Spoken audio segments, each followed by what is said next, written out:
Good morning, everybody. I am Dr. Selina McGee. It's a pleasure to be here with you on this lovely Saturday morning, and we are going to have some fun talking about diagnosis ptosis and my clinical experience with Upneeq, oxymetazoline 0.1%.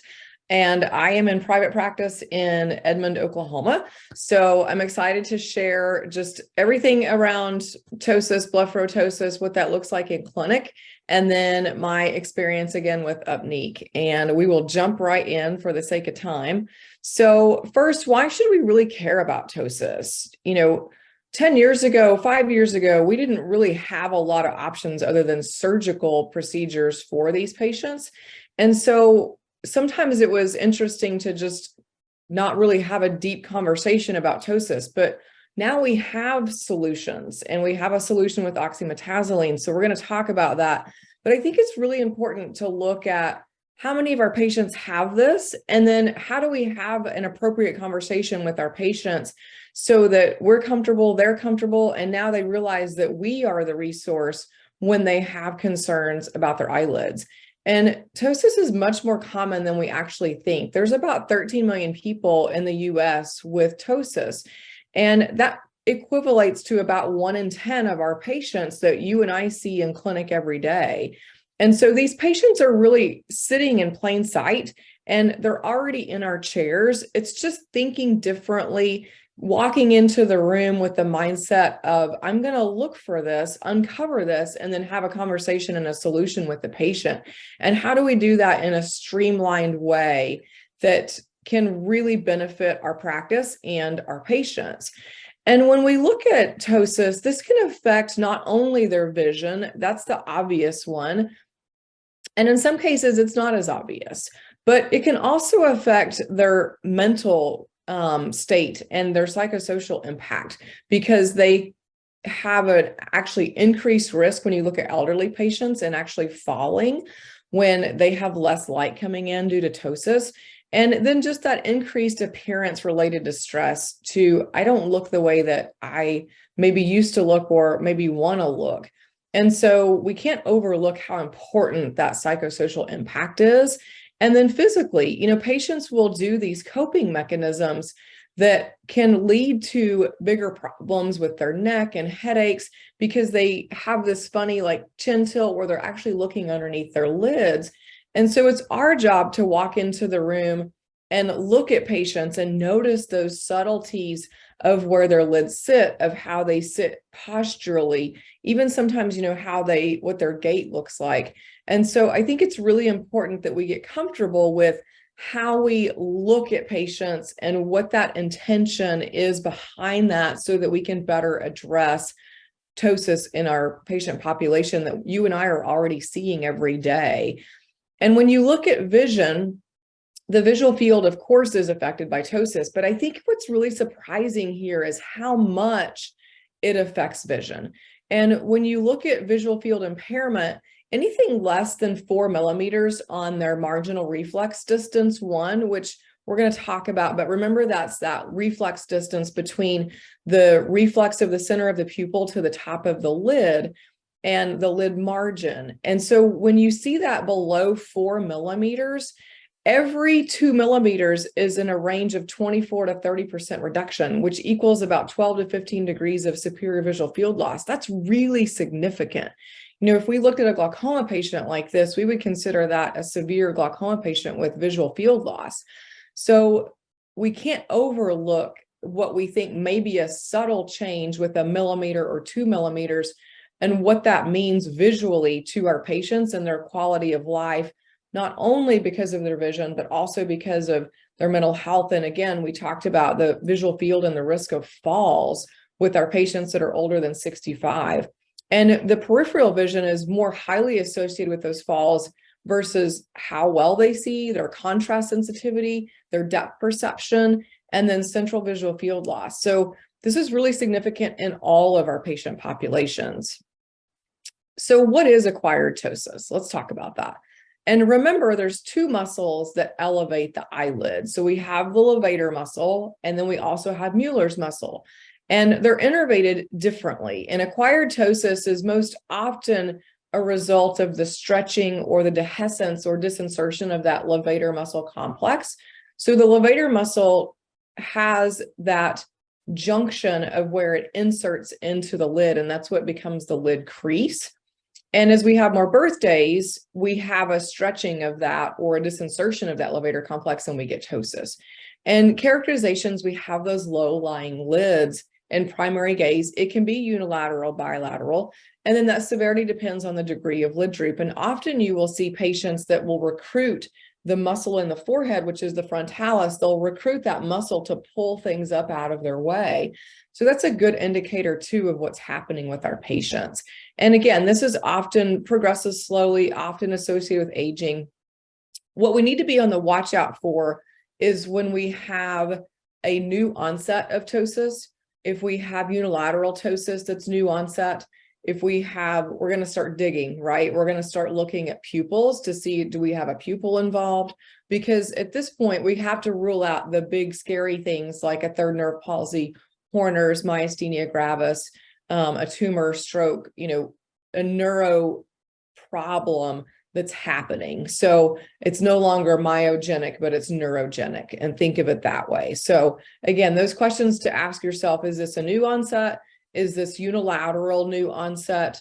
Do I have pupil involved? Those are questions that you should ask when you notice this with your patients.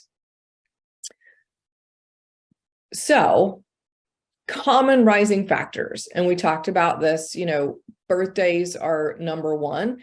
Congenitally, of course, those are patients that present at birth, but later in life, it's that aponeuritic junction that we talked about. And then there's neurogenic complications, which is the reduced nerve input. And that's what we just talked about with a third nerve or myasthenia gravis or Horner's.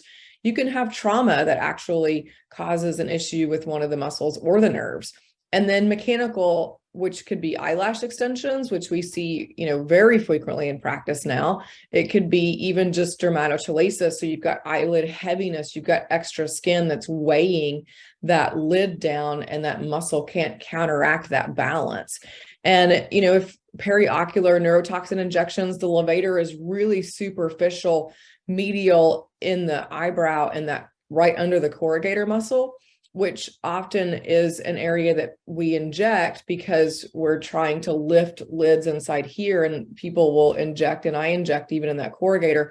But if you get too far out, or if you're too shallow, then it can migrate into the levator, which is going to cause ptosis. And that's not long-term, of course, that's going to wear off. But, contact lens wear, even a lifetime of that, and how we teach our patients to remove their contact lenses and, try not to tug and pull on those eyelids over a lifetime. That can cause changes. And then ocular surgery, sometimes the speculum going in can damage the nerve or the muscle, and you wind up with ptosis. But most commonly, this is a birthday thing. So when we look at lids, how do we assess this with our patients? How are we going to have a conversation and look at patients? How do we know that they have ptosis? So marginal reflex distance 1, again, is that distance from the lid margin to the corneal light reflex. It's really easy to look at this with just a pen light or a transilluminator. I just actually look at patients. I don't take out a PD stick and measure this unless I'm worried about, do I want insurance to pay for their blepharoplasty? That's the only time that I actually measure this. You can see this, which is lovely when you're just talking to patients and it doesn't mess with your clinic flow. It's not anything you're adding to your exam. It's just a different way to think, and it's a different way to identify. So can you see the twinkle in their eye? And I've got some good images that we'll share that with. And remember, normal MRD1 is between 4 and 5. Anything less than 4 millimeters is acquired ptosis. The second thing that I like to look at is lid platform. So that's the distance between where the lid fold is to the lid margin. And as you can imagine, if you have ptosis, that's going to be longer and longer and longer. And that increased lid platform, it's associated with higher perceived age. You can look tired, sadness. And so that larger lid platform is another really key way to identify ptosis in our patients. And when we decrease that lid platform show, that improves the visual field. And I've got good examples of that too. So let's look at variation in lid platform, just so we get trained on how to start to look for this differently with our patients. So we see in that image on our left that that's a small lid platform, right? There's very little space between that lid margin and her crease. And then the mid picture, that's a little bit longer, right? And then you have the patient on the right where it's really long. And so that sometimes is a really easy way to identify ptosis. And then you can start to look at how much iris do we have covered? Are we into the pupil margin? And, even in this picture, you can see that she's recruiting eyebrow to pull up some of that. And I can promise that this is a patient that actually has a head tilt because they have to look underneath those lids. But these are great examples of how to look at lid platform. So how do we identify and assess acquired ptosis? Again, it's really mindset and just learning some of those small tools. Do not make this hard. It's just as simple as I'm going to be mindful of this when I walk into the room and I'm going to assess it. So low-lying lids are very easy to identify. And I like this 1, 2, 3. I call it IAP just because it rhymes and it's easy. So first we're looking at how much iris do we have obstructed? Do we have asymmetry? And then how much lid platform do I have? So 1, 2, 3, I'm looking at iris, asymmetry, and platform of the lid, IAP. And when we talk about this, and I've got some other good pictures, but look at how you're doing this. And I think it's just always great to look at ourselves. The other thing that I really like to do is start to look at just pictures of Hollywood celebrities, anywhere that you're looking at faces, grocery store lines, checking in at a hotel. Start to really pay attention and study people's faces and where their eyelids sit and the way the brow interacts. That's just such a good way to do that so you're comfortable before you get in and start, talking about it with patients. So just some observations and questions. Do their eyes appear sleepy or tired? Are they having difficulty with vision-related tasks? One of my favorites is asking patients how well they see at night. And our first differential in that, especially if it's an older patient, is cataracts. But ptosis can often be a big part of that conversation. And sometimes it's actually the ptosis more so than the cataract, because as the day goes, they get more tired. But when you have that low level light coming in and the lids are low, it's going to affect and it's going to be worse in low light conditions. Do their eyelids bother them? So a question I often ask patients, do your eyelids feel heavy? Do they bother you? Have you noticed this? Do you want your eyes to be more open? That's my key question. And I actually have that on my intake lifestyle questionnaire that every single patient fills out. Do you want your eyes to be more open? That way we can have a conversation. And I love to ask patients and then look and talk about it. But I also look and ask these kinds of questions, because sometimes they don't know that we have a solution like oxymetazoline with Upneeq. They don't know that we have the capabilities of having these conversations. So sometimes they'll just not say anything. And that's such a shame because we do have things that can help them. We are a great resource for our patients when they have concerns around this that maybe they're just too shy to bring up. So again, 1, 2, 3 patient questionnaires. I love having that in the office. Make sure your staff and your team around you understands why this is important, and they're often the ones that are doing things like looking at mybography, or maybe they're doing wide field photography, and they'll actually have to reach over and lift that lid up so that they can get the kind of images that they need for us to be able to properly talk with the patient and get good imaging so that you and I can diagnose. And so this is a great place to make sure that your team is as verbalized as you are in this, because often they're the first line of defense when we talk about this. And then we just continue that conversation into the room. But often my team and my technicians are the ones that talk about this first, because they notice it when they're doing imaging and all of that pre-testing. So my clinical experience, again, this is the first and only approved pharmacological agent for acquired ptosis. So this is indicated for the treatment of acquired blepharoptosis in adults. This is oxymetazoline hydrochloride ophthalmic solution 0.1%. And we're going to do this drop in each eye. If you just have a ptotic eye, you could do it on that side, but I find it works best if we use it in both eyes. Of course, we're going to have the patient take out their contact lenses before they put the drop in and wait 15 minutes and then put the drop in. But warnings and precautions, obviously we don't want to do this in someone that has an underlying systemic issue that's neurologic. And we talked in depth about that. Alpha adrenergic agonist as a class may impact blood pressure. So, if you have someone with uncontrolled cardiovascular disease, uncontrolled hypertension, then this may be a place to have a conversation. But with Upneeq, and this is interesting, it says with cerebral or corneal insufficiency or Sjogren's syndrome, it's not Sjogren's from the standpoint of what's happening ocular. It's what's happening with vascular insufficiency systemically with a Sjogren's patient, only in the class of alpha adrenergic agonists.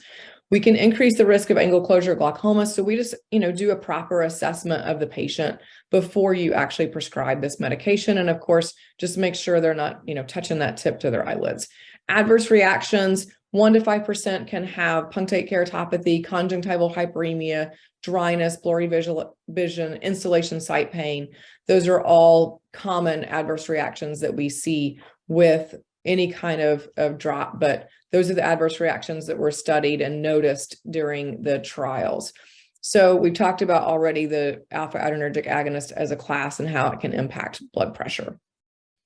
So we see that Upneeq can increase our MRD, and looking at this day 1 and day 14. So looking at it 6 hours post installation, we can get as much as 2 millimeters of elevation in our patients, which we talked about that 2 millimeters is 12 to 15 degrees of visual field. That's very significant over vehicle. And that's meaningful when you look at superior visual field, what that looks like for the patient.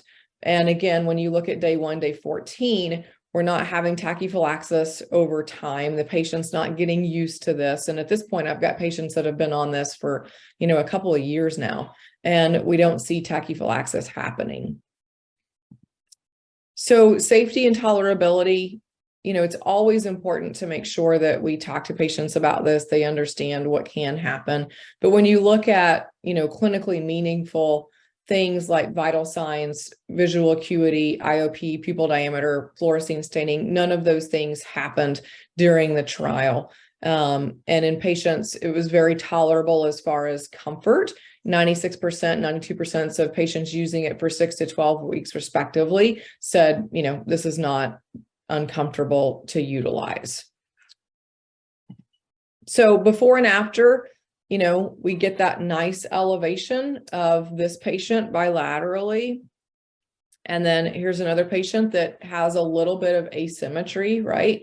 And then we, balance and lift. And then I love this patient because, this is a really good instruction of that lid platform. And if you just look at her pupil and start there, you see that we're encroaching on the top of her pupil. And then how long that lid platform is. And then when you lift this on her right side, how much of that Purkinje image we're seeing, how much more of her iris we're seeing. And then we see that great reduction in her lid platform and what we're seeing there. So, this is, when you first glance at this, it doesn't come just like shining like, oh my goodness, this is a huge result. But when you really look at her lid platform and where her pupil and where her iris sits, this is a fantastic result. I can promise this is going to change head tilt and not having to look underneath those lids. And it just makes her look, and I'm probably guessing that it makes her feel brighter, just more awake, just a little bit like how she wants people to perceive her. And this is one of my patients. So I think it's what I do in my clinic, and I'll walk you through this. So we have the questionnaire. We ask the question, do you want your eyes to be more open? When the patient says yes to that, then my technicians have standing orders to drop the right eye with Upneeq in the office, so that by the time that I get to the patient, because remember, this drop will start to work in about 15 minutes. It starts to peak at 2 hours, and then it can be as long as 6 hours as measured in the trials. But this is really great in the office when you can do this, because, we drop the right eye. By the time I see the patient 15, 20 minutes later, when they've made it through all their pre-testing, then we can have a really great conversation, because now I've got, what the patient looks like with one eye done. And this is a great, I think, rendition of what all of the things that we've talked about. So when you look at her MRD1, and remember, I'm not measuring this, but you can clearly see the difference between her pupil and that lid margin. And look at that Purkinje image of that light reflex in her right eye versus her left eye. And then look at the lid platform. So her left eye, you can see a lot of that lid platform going back into her crease, but on the right eye, it's barely there. And so that perception is so different. But this is what is so impactful in our clinic and for our patients, because we're doing this and then we're having a great conversation around it. And then I just instill the drop in the left eye before they leave, so that they're balanced by the time, they check out, go through optical, get to the car, all the things, so that they're balanced. But this is what I have found works best for us in our clinic, and the way that we prescribe Upneeq to our patients. So this was a great example of how to assess a patient, looking at it differently, and not having to use, a PD stick or really take any extra clinic time or doing extra measurements. We can just look and, we ask this patient, do you want your eyes to be more open? The patient said yes. We instilled it in the right eye, and then I have a conversation, and then we prescribe the drop before the patient leaves. And then I have another example of a patient who had already had a blepharoplasty. She wasn't interested in doing it again, but she's like, it's just not quite as high as it used to be. And I just feel like I need more light to see well. And so you can, again, clearly see here that, look at that Purkinje image on her right eye versus her left. And that little 1 to 2 millimeters is so impactful for these patients, because you've got that much more light coming in. This is a patient that is over 65. I don't want her risking a fall because she doesn't see well and she doesn't have enough light coming in because her lid's in the way, and she doesn't want to go through surgery again. And so this is a perfect example of a patient in their older years that this was wildly impactful, and she loved it. And she was so excited that she wasn't going to have another surgery. So again, you can see that nice Purkinje image. You can see her MRD1 is clearly higher after the installation on her right eye, and that lid crease is shorter. So good example of what this looks like before and after. So who can be appropriate? So when you're looking at patients, look at that top picture. We've got that long lid platform patient that has asymmetric eyelids, which is that middle patient. And then the bottom patient where we've got definitely that MRD is reduced. We don't see that sparkle in her eye. And so those are all patients that are great examples. I'm ready. You guys are ready. We've talked about this. This is really exciting. If you're wanting to add aesthetics to your practice, this is your gateway to do that. You can do an in-office trial like I do and compare those photos. Just use their iPhone. Utilize your patient resources. Upneeq.com has tons of information. If you want samples, go through my sample closet. There's a good phone number there for RVL. Utilize that number as well. They have their own pharmacy. So you just send your prescription to RVL pharmacy so that this shows up white glove delivery at the patient's front door. Super easy to get. So here's your challenge. When you guys go to clinic on Monday, you're going to assess every single patient when you walk in the door, and you're going to utilize that 1, 2, 3 IAP. That's what you're going to do with every single patient. You're going to look at how much iris you see. You're going to look at head tilts. You're going to look for asymmetry, and you're going to look at that lid platform and how shallow or long that is. So there again, take a screenshot of that so you guys know how to contact RVL and how to get your samples so that you can be off to the races. But first thing first, mindset, walk in with all your patients on Monday and challenge yourself to diagnose ptosis in your patients. So a privilege to be with you guys this morning. I know you guys got all kinds of fun things happening. Thank you so much for sharing some time with me, and I will see you next time.